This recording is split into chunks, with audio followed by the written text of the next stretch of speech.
স্ত্রীর যে 4টি স্থানে আপনি কখনো আঘাত করতে পারবেন না, যদি স্ত্রীর এই 4টি স্থানে আপনি আঘাত করেন, বিশ্বনবী সাল্লাল্লাহু আলাইহি সাল্লাম বলছেন কিয়ামতের মাঠে জবাব দেয়া ছাড়া এক পা সামনে এগোতে পারবেন না।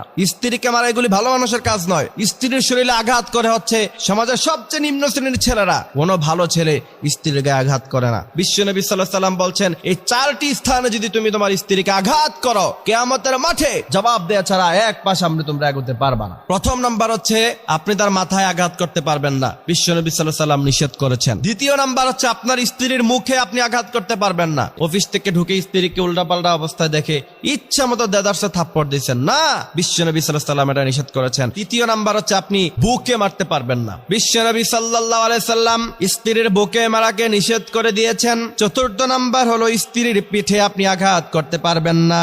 যদি আপনার একান্ত আপনার কথা না শুনে তাহলে আপনি তাকে অন্যান্য জায়গায় আঘাত করতে পারেন।